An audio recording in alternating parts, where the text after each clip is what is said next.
Hello, everyone, and welcome to Gloves Off. Today, we are going to be talking a little bit of trash.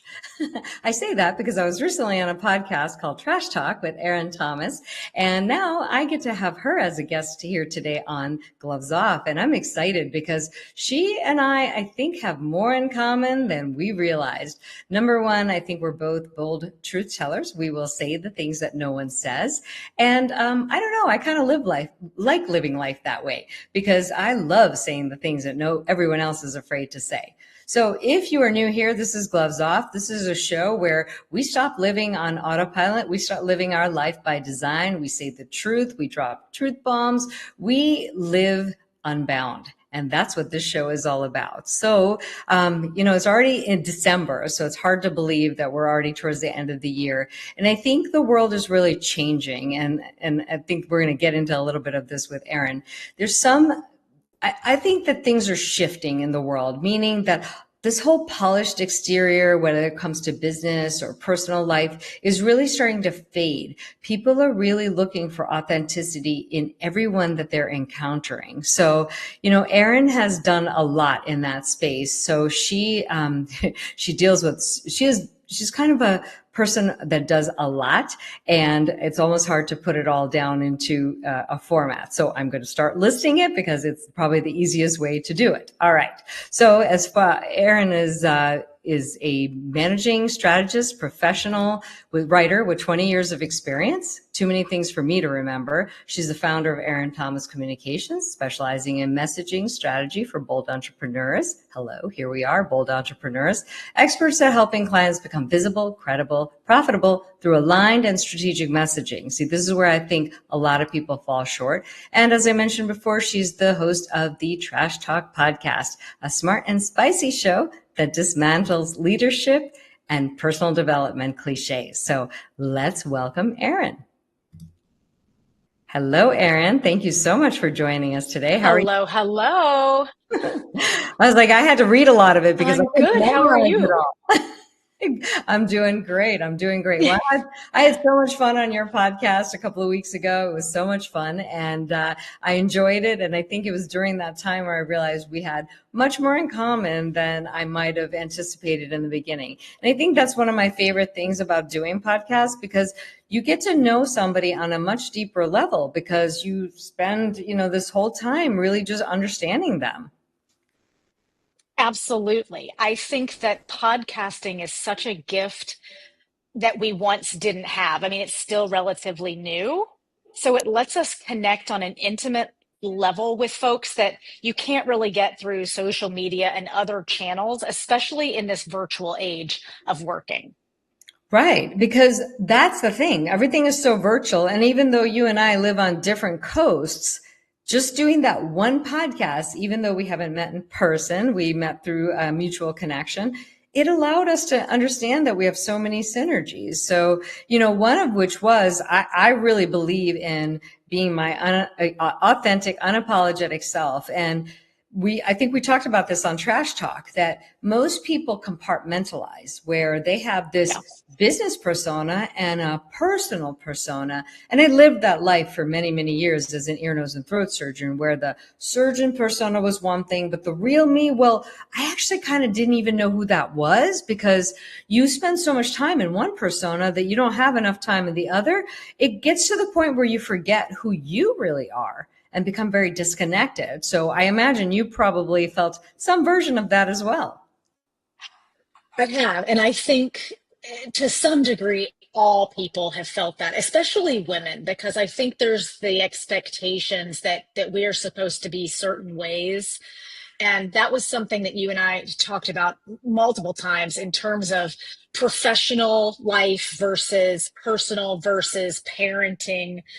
And sometimes we end up with these silos, I think, where we feel like we have to put on a different hat as we go between the different silos. And that can be exhausting. So yes, as a young person, especially, it was, I'm 5 feet tall, I'm blonde hair, blue eyes, and getting into a male dominated space like advertising and marketing, there was that feeling of having to put on a mask to fight my way into where I needed to be. Yeah. And yeah, as you age, and I know you've dealt with that too in the medical world, but as we age and we settle more and more into who we actually are and start prioritizing getting real familiar with who that is, there's less and less desire to put it to the side or pull it out when we want to play with it. It's just all the time. 100. I can so relate to that. And again, you're right, because I'm also, well, I might be a little taller than you. I think I'm 5'1". Woo woo. Yeah. Whatever, I'll take whatever little bit I got. But yes, I'm also a small woman in surgery. So I've gone through a lot of that same stuff. And I love what you said about the hats, because if I remember correctly, I wrote this exactly in that way in my book, Beauty Unbound, because I felt like I had to put the mom hat on, then the surgeon hat on, then the boss hat on, and then a friend hat and a wife hat. I don't know. And I just felt like I was so many different people that I really was very Mhm. confused as to who I really was. So then one day I think I just kind of said, I don't know. I got to figure out who I am. And I don't think it has to be as severe as what I went through. I think it could be Sure. a lot less drastic. I think that people can really decide that they're not going to wear a lot of these hats and just be themselves as much as possible and integrate all those personas. It's almost like having multiple personalities that we're forced into doing. We almost create a multiple personality disorder in this way, I think. Well, especially if we look at it from a business perspective, like as business owners, when we are exhausting ourselves, feeling like I have to be this person, this person, this person, or I have to keep my lanes so separate, Mhm. if we are confused or feeling fuzzy about things, imagine what our audience has to be feeling. Because if we're not clear on who we are and who we serve and how we show up in the world and what it is we do and how we do it uniquely, guess what? Our audiences can't do that either. And this is what I tell my clients: confused people don't buy. Yeah, 100%. 100%. So that you make such a good point, and I love talking to somebody who's really in marketing about this, because the reality is, I think most people think that they're going to fix their problem with marketing and Google ads and whatever their business problem is. It's always, they say the same things. They're always worried about getting new clients. They're not even worried about retaining the ones they have. They're always worried about getting new clients and what money can they throw at the problem with advertising, Google ads, whatever the case may be, to solve that problem. But in the meanwhile, they're not really looking at their messaging, because often it's unclear. It's so true. And so many people confuse messaging with marketing or messaging with advertising. And they're completely different things, that they're like siblings or cousins, let's say. You have to have the one to do the other. So when you get your message to land, you want to use marketing to amplify it. And I'm advertising as well. So this is kind of a visual I like to give folks. Think back to when you were in school, and if you were studying for a test, if you are studying the wrong chapter, you could know everything about that chapter and you're still going to fail this test, right? Mm-hmm. I think of messaging kind of like that. If your message is not crystal clear and strategic and doing the things that powerful messaging needs to do, throwing money at it and saying it louder and saying it in more places and saying it with ads and Google and all these things, it's not going to land, because it's not necessarily the visibility of it. If it's the wrong message, the visibility doesn't matter. Well, and then let's talk about what is the wrong message. Sometimes it's not even about clarity around what you're doing. Sometimes it's actually delivered in a very disingenuous, non-authentic way. I know I feel it when messages land like that to me. So maybe you can expand on that. I just know what I feel when I see it or hear it, but there's probably more to it than that. Well, there's so many things that go into a powerful message, but the number one thing is it has to be crystal clear. I think when messages don't land right, that feeling that we get is ambiguity or confusion sometimes, or like someone is you get where they're headed with it, but it's not quite there, or you're like, is this for me? Or is it meant for someone else? Or maybe these could be my people, but I'm not really sure. Powerful messaging starts with clarity. And it goes back to what we were just saying. It has to clearly define who I am, what I do, who I do it for, and what makes me do it differently, because that's what we want to establish for our audience. So when we are receiving a message and it feels like, oh, yeah, I get what they're saying, it's likely because it's hitting those four things.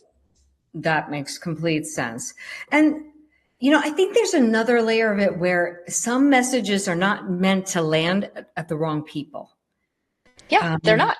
And which was this was something that I actually encountered earlier today. And I'll be honest with you, it threw me off today. I mean, Ooh. like in a big way. But I think it was like I was being shown a contrast that I needed to see. So let me clarify. So meaning I am putting on this event in a few months, right? And I've told people, like, I really curate my world very specifically, meaning that the people in my world and the people I talk to, they're generally like-minded. I don't know. It just winds up that way. I just attracting similar minded people. So when I've told people about the event, they just got it right away. But then I spoke to somebody today. It was like a networking call from LinkedIn, and I was explaining and he was not getting it. And I was like, wow, I just don't, I mean, I've told about 100 people about this already and everybody gets it. Some people have a few questions, but they generally get it. How is he not getting it at all? And so I did a little bit of thinking about it, honestly. And I realized that the way he designs his business is it's so corporate, it's so bro marketing, it's so ROI driven. And what I'm creating isn't necessarily ROI driven. It's more energetic, it's spiritual, it's different. And he wasn't getting that. So I was like, wow. So I think I had to really look at that. I mean, yes, are there opportunities to clarify your message? Absolutely. But I think that was a beautiful example of how the best message will still not land on the wrong people.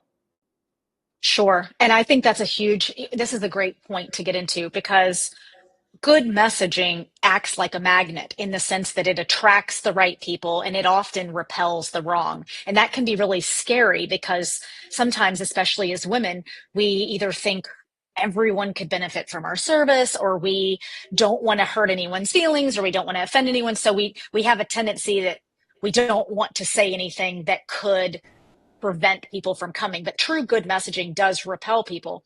The other point I want to make here is that this is a gray area that sometimes can be really confusing as business owners when we find that a message is not landing. One of the first things I like to walk through is, okay, who are we gauging that with? Like in your case, this man, you were able to deduce that this is not your target audience. Mm-mm. Because if he was your target audience, that would be indicative of, okay, there's some clarity missing here. I need to assess, maybe it's missing for men, maybe it's missing for whatever industry this person was in, that sort of thing. Because it can be an invitation, because on one hand, we do have entrepreneurs that'll be like, well, if they're not getting it, then that's on them. And it's like, wait, that's short-sighted. Mm-hmm. The flip side, though, is sometimes entrepreneurs are really quick to shift their messaging around, and it can end up like chasing shiny things or jumping through hoops. When you start digging, it's like, wait, who were you talking to? Well, my sister, my mom, my neighbor at the mailbox was confused. And then you start and you're like, oh, okay, are those the people that you're selling to? Well, no, they're not. They're not in business. And I'm like, oh, okay. And then you start seeing the light bulbs go off, Yeah. because we need our message to land with the right people is the key. So there's multiple prongs there. I love that. I love that because I was kind of curious about it. And I was thinking, and anytime something happens, I don't take it personally. I just really try to reflect and see, is there an opportunity for me to improve? And there always is, I think, but I have actually been strategically planting my message to people that I feel are the right people, men, women, basically people. I would say one thing I realized today, that this is a very he had a very corporate mindset and wasn't interested in getting out of the corporate mindset. So that Right. actually clarified my message and maybe even my person a little bit more, meaning that I have told people who've been in corporate, but they want to get out. Right. So it Well, and resonates maybe, with those people, but if it's a person who's very happy in their corporate, he is. I mean, he's just one of these people who's just making a lot of money and he just works all the time. That's not what my event is for. My event is for people who want to live, not for well, people and who maybe work. maybe the way that you can use this experience with him as a learning tool is for yourself in terms of who are you going to spend time talking on the phone to, because time is our most valuable resource, as I know you and I both agree on. So it helps, I Right. think, by you've identified some things with this person that when you get connection requests or you get, thinking of getting on the phone with somebody, these are some more qualifying questions. 100%. Well, the thing was that this was a second conversation, and originally it seemed like there was synergy because Ooh, yeah, so I was a little shocked, so it was interesting because it was interesting. there's stuff with vitality that they're involved in, and I love well-being and I love all those things, so that's how I think I didn't see it. But on that Gotcha. second layer, I saw a lot. But I think truly it was a gift because it allowed me to clarify a lot more. So I just bring this up because I think it's really important to share with people. Listen, none of us are perfect out there. We all kind of go through these experiences, but I think I'm at the point where I really like to reflect on these experiences and see what they're trying to tell me. And I thought, what a perfect day that this just happened to me, that I get to talk Yeah. to you and get your input Yeah, on this. absolutely. But I agree. I mean, I think it was really, I agree. I don't take connection requests from a lot of people. I'm very specific about it, but I think I didn't realize the corporate mentality was so strong. I think I didn't realize that. Right. Right. Yeah, so Yeah. I was like, okay, nice to know. Okay, maybe I have to clarify things a little more in the future. But yeah, very, very interesting. So, what was the turning point that made you realize all this? Was there something specific that changed things for you in your life? For what piece specifically? Just like how the message lands. I mean, what made you realize that and made you focus on that as part of your company? I mean, was there some kind of life event that made you realize it or something you just knew? I have been a storyteller for my entire life. I was one of those, creative writing and collecting of stories, other people's stories. I want to talk to the waiter. I want to talk to, so that was always part of the deal. And I got my master's in mass communication, where this was also a huge piece of what we did. So I think it was always naturally going to be what I do. So I think for me, the turning point was maybe the permission slip. I come from a long line of female entrepreneurs in my family, but I thought when I get out of school, maybe I have to get a real job first. And so I did start at the cushy ad agency. It was the job that I thought I wanted. I had some national accounts. I was making really good money for a 23-year-old, and everything was good, except it was like a slow death in a fluorescently lit hell. That's a great Um, analogy. I love it. Slow death in a fluorescently lit hell. it it was a hard pass for me. And so at 24, I was like, I'm gonna start a thing myself and just see. So I think there wasn't, I always knew this was the path. I just didn't know I had permission to build it however I wanted from whenever I wanted. So starting it early, I don't meet a whole lot of people who jumped into entrepreneurship at 24. I have never really had a real job other than the 3 months of said experience. So a large part for me, especially in the beginning, this is like aging me, but early 2000s, this is before social media really. This is still a lot of brochures and billboards and things like that.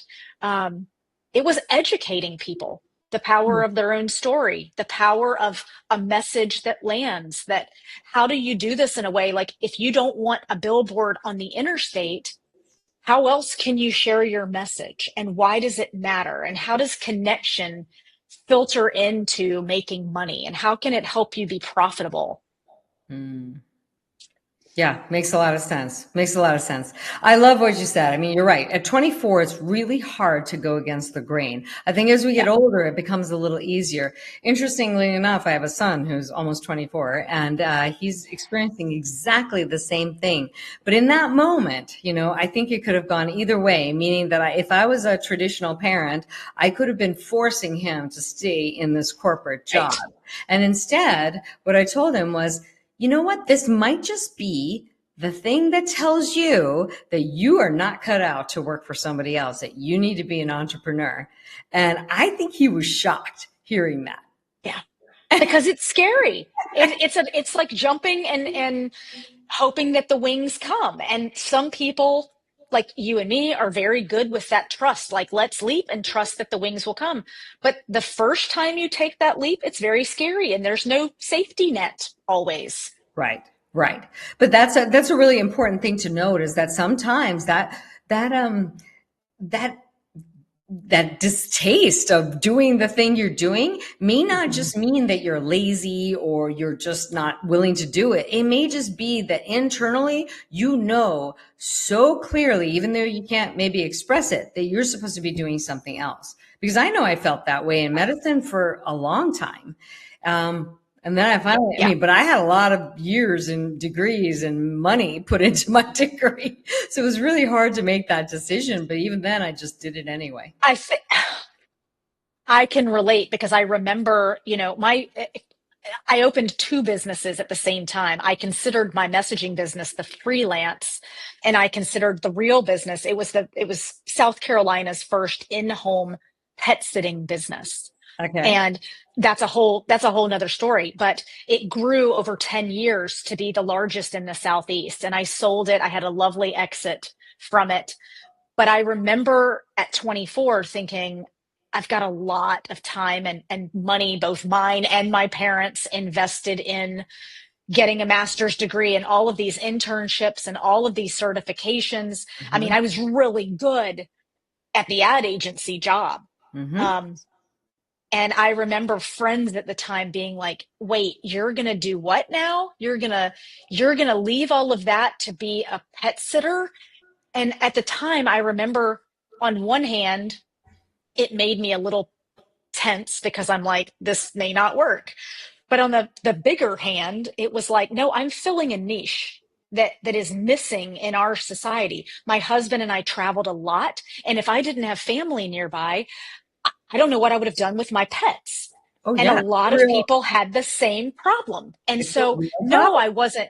I wasn't trying to be a dog walker, but I was trying to give people solutions, and I did in a big way. So I do think that that's such a good point in trusting your instinct, Right. because some of us are just not meant to do the other things, and that's not wrong.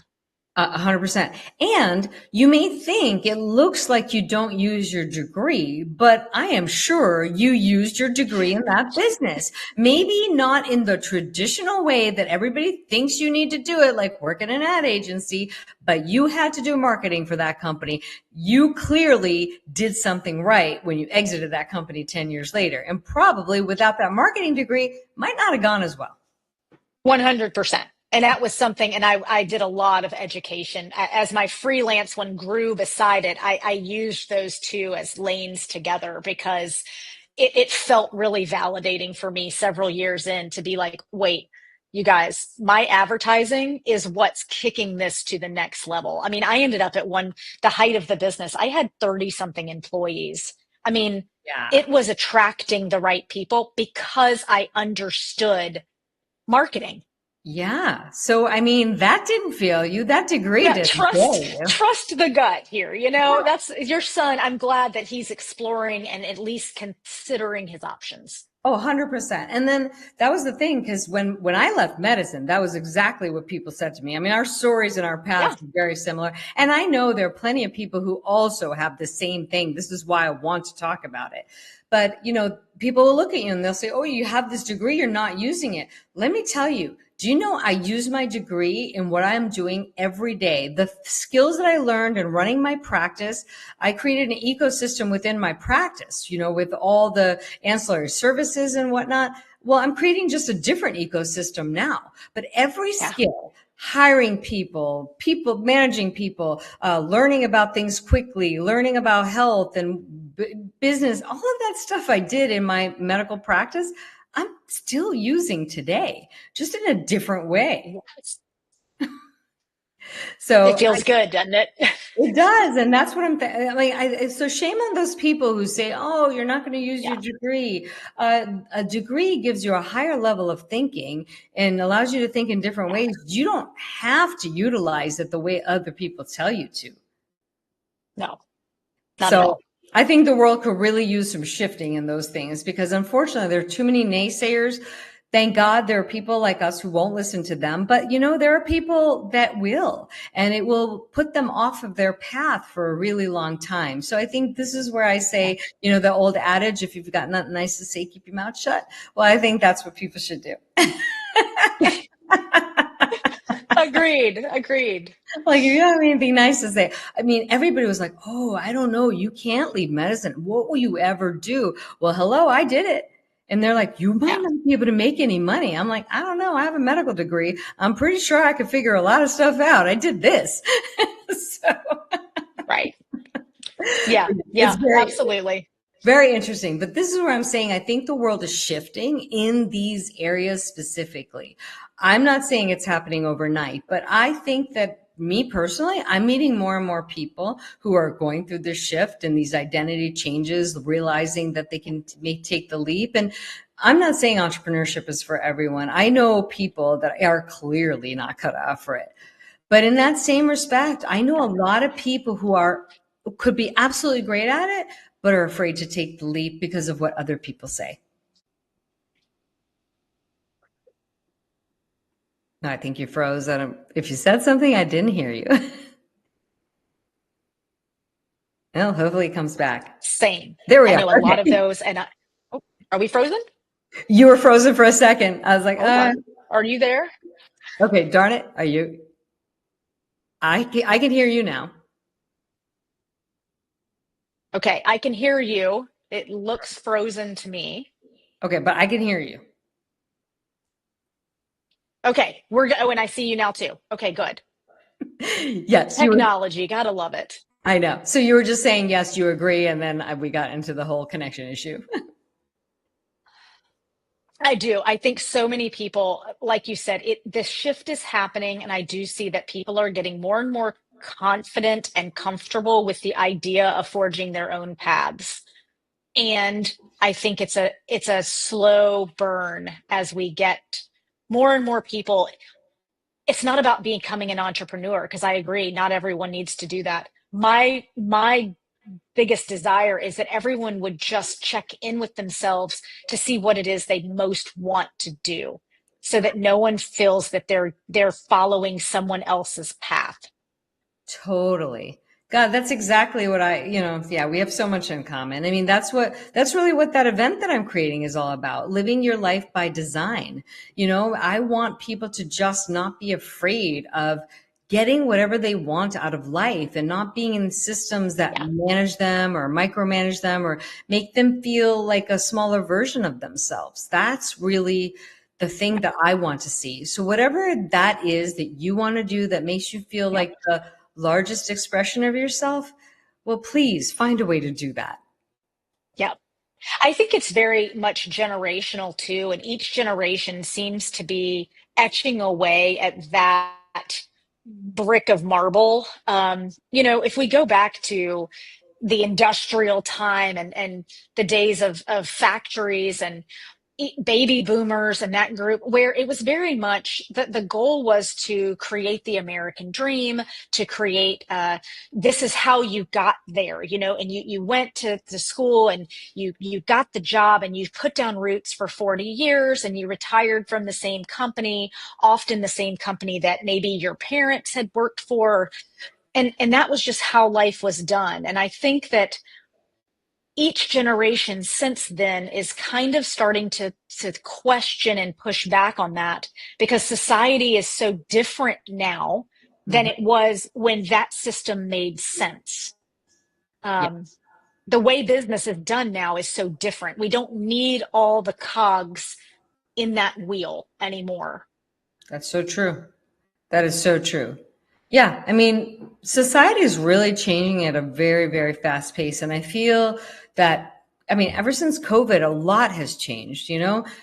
Some really good and some really bad. I mean, one thing I've noticed is that people don't understand the value of human connection anymore. That's probably the bad thing that I see. A lot of people got comfortable behind screens and stuff like that, that they have lost the skills to be around other people. That's one negative. Yeah. But on the major positive, I feel that our global connectivity has increased so much to the point that, you know, this became very normal. And now I'm just finding I connect with people all over the country, all over the world in a much, much easier way. And I really like that.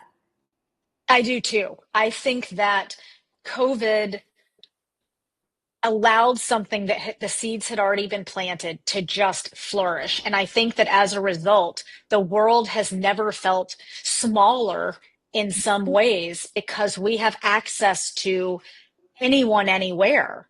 And that's so, what a gift that we can learn from these people, not even just connecting in person, but the way social media is today. We travel at rates that we never did before. We're seeing images and live things happening in places that we may have never been, may never go. It Hmm. it's really a powerful thing when we harness it for good, I think. Totally, totally. Yeah, I even had an experience of like I think it was last year where I was all the way in Estonia for a I month. love Estonia. Oh my God, I know. I love it too. So I was there for Mind Valley, and literally, so somebody pulls me over and he says, "Oh, you have to meet this woman."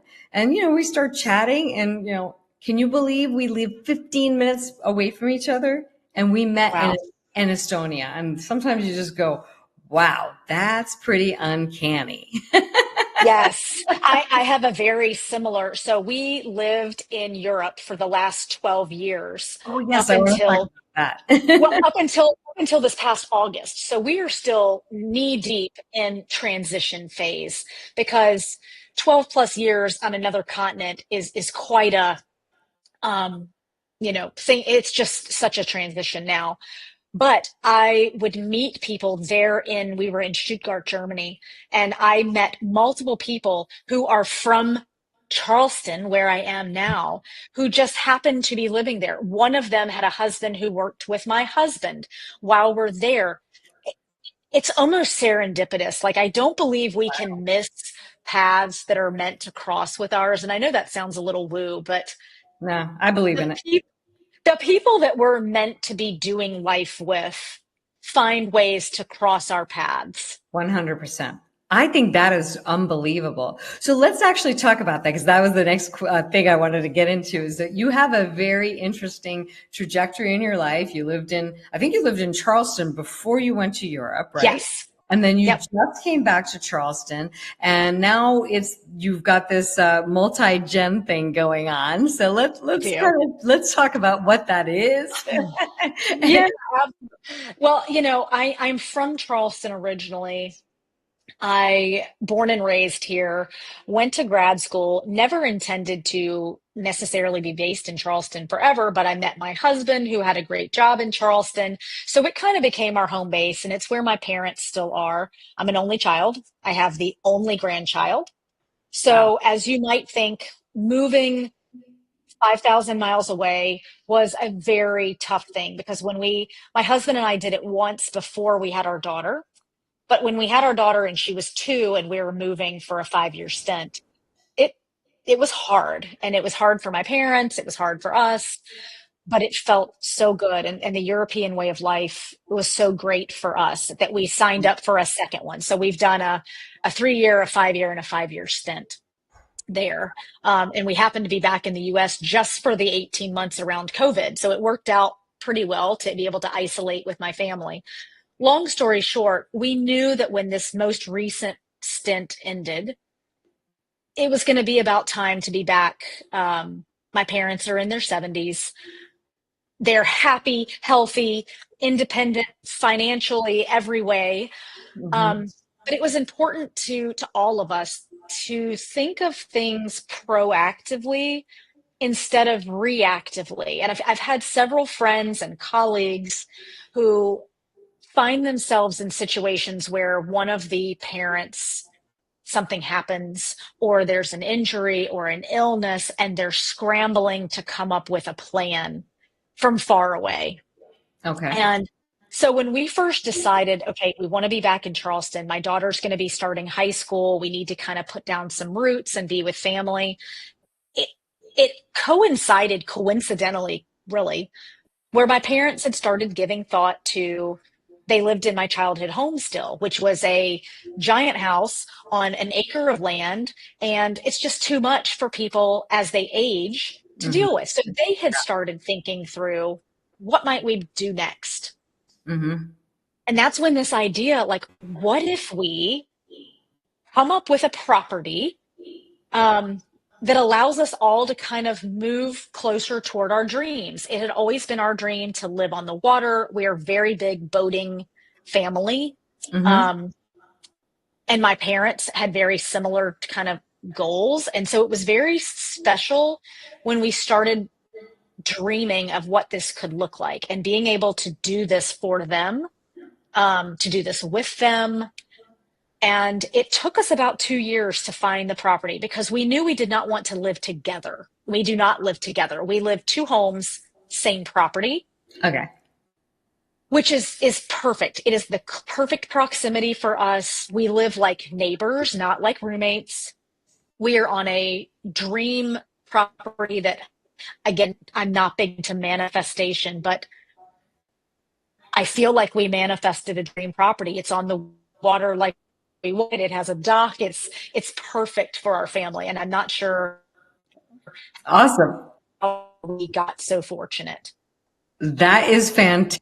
Um, in doing though, well, I just was going to say, while we were going through this process for the 2 years, there were no resources for people like us. 1 in 5 homes now is being sold for some sort of multi-generational setup.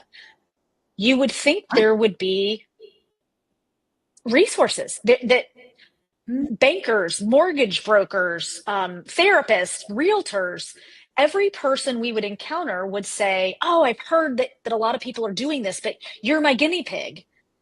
And I was like, there needs to be a resource for this. So, in true Erin fashion, I have created the resource through a YouTube channel where I am, it's part Keeping Up with the Kardashians, fun family stuff. It's part HGTV with DIY projects and renovations. And then it's part interviews with realtors, bankers, as we start building resources to answer questions that folks have as they're either considering this or already living multi generationally. I think that's pretty spectacular. It's so true. I Thanks. mean, it really is something that it's almost shocking that it doesn't exist. Now, I'll be honest, I Yeah. moved across the country from my family and I was like, whew. So, Well, and I went ahead, already did that too. 5,000 miles for over a decade. I get that. And it really I mean, it did great things for my marriage, great things for me as a parent. It did so many good things. I am yeah. all for that too. Yeah. But I think there are times in life where things shift, right? And you Yeah. just have to know. But I agree. I think there should be a lot more resources than that because a lot of people find themselves in situations where they'd like to have that proximity, but they don't want to live together. So I think that's huge. So I think it's a great resource to have, and I love this. I have to. I think I watched an episode, but it's been a while. I got to check out those some more episodes. But that sounds very fun. So everybody, you guys can check it out. Is Yeah, I would love to see. It's our handle is Multigen Magic. So if you Okay. search on YouTube, just check it out. It's the goal is to be fun and lighthearted while also being valuable and helpful and Yeah. resourceful.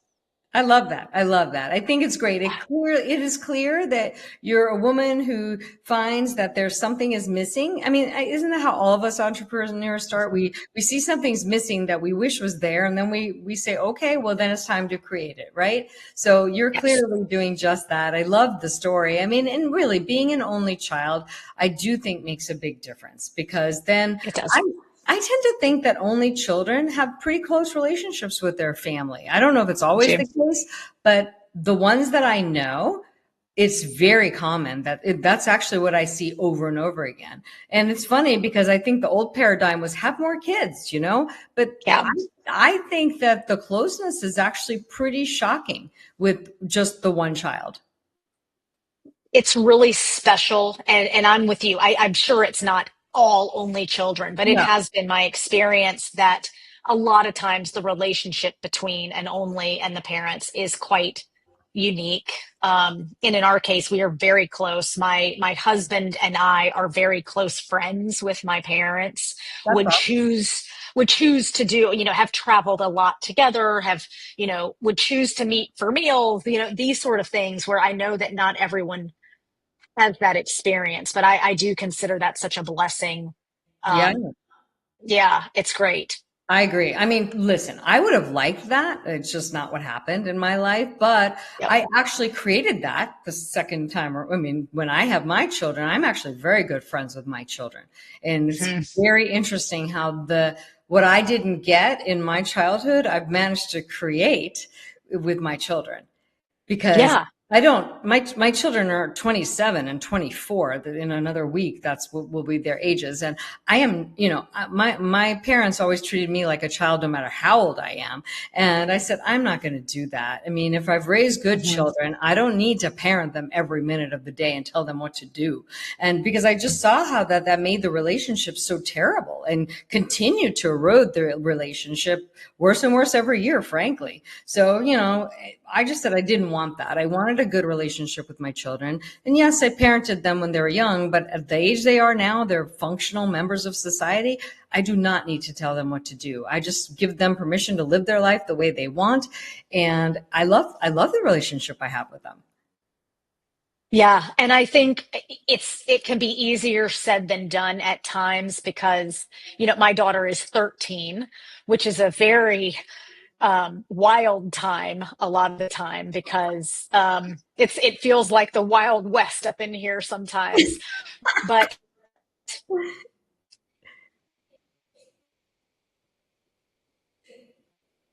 it's important for things that I wanted to make sure weren't patterns that I was repeating with Mhm. with her, Yeah. myself of that. When I'll hear something coming through or I'm thinking through something and I'm like, wait, no, that's because I try to remind myself that the goal is for them to go free, to leave the nest, to be amazing members of society. That's what we want. If they remain dependent on us or they need us for every step of the way, that's what we do not want. So even when our mama hearts can feel like that, like I need to wrap around you, and it's resisting that or knowing, discerning between when that's necessary and when to step back and let them do. 100%. I know. And it's not an easy thing because yes, we want to see them as much as possible, but I think over the years I've really just become comfortable with the fact that all three of us are extremely independent and I don't know that we do very well on top of each other, to be honest with you. Gotcha. I think every family dynamic is different and there are great but I think everybody has to find what their rhythm is. So what we do is we try to get together as frequently as possible. And then it's just this like great time that we have together. Then we do our own thing and then we go back together and see each other again. And that tends to just be a really good rhythm for us. I mean, there are times where I think I'd love to convince them both to move to California so I could be closer. But if it's meant to be, it'll happen. So I've just decided that I'm not going to push that. I did for a little while. And then I realized I was pushing my own agenda. Well, and I think it goes back to what we were saying before. You know, we sometimes have visions in our head of how things are supposed to look, or how we thought they would look, or how society expects them to look. And Right. I've learned that even with this multi-gen setup that we've got, as I've interviewed people who are living, it can look a thousand different ways. I've interviewed everyone from, you know, my mom lives in the spare bedroom next to mine, and we eat at least one meal together every day, Hmm. to people like us who we're living as neighbors, and it can be days or a week that goes by before we're like physically seeing each other. You know, it can look however we want it to look, for parenting, for how we interact with our family members. And that's the, again, I want people to just see what feels best for you I versus what is it supposed to look like. It there's no rule. I totally agree. And I think that is a perfect kind of last message, really. Let's just design the life that looks great for us and not care what looks good for everybody else, because Yes. we are all different human beings with individual needs, and we shouldn't care what it's supposed to be like. It should just be about getting to know ourselves and knowing what we want so we can create just that. So, I mean, I really am so grateful that we had this opportunity to talk. I mean, just really touched on a lot of different topics, from, marketing and, authenticity to home life. We just kind of covered the gamut of it all. And I love it. You have definitely different viewpoints than a lot of people do. And I love interviewing people on the show that have just really think differently. Yeah. Yeah. Thank you so much for having me. It's what a fun conversation. That's a conversation that's very needed in today's society. I agree. And I think you're the perfect person to have it with. So I'm grateful that we got to do this together. So thank you Thank you. again. Great to see you. And you have a fabulous rest of the day. See you, Kalpana. Bye. Well, I hope you guys enjoyed that. What a fantastic conversation. It definitely shed some light to me, about marketing messages and all those things that I constantly think about. So just, if you guys found this informative and enjoyable, I have other podcasts. I also have Gloves Off After Dark and Unbound and Uncensored, which will hopefully be airing in the next couple of weeks, or probably more likely in the new year, to be honest. And I am excited to do that podcast because it's going to be two spicy women talking about spicy things, because we have different viewpoints on a lot of things in life. And it'll be me and my friend Carla Arana, and I cannot wait for you guys to see that. But I'll make announcements as it gets closer. But for now, thanks so much for joining us for another episode of Gloves Off, and we will see you again next week.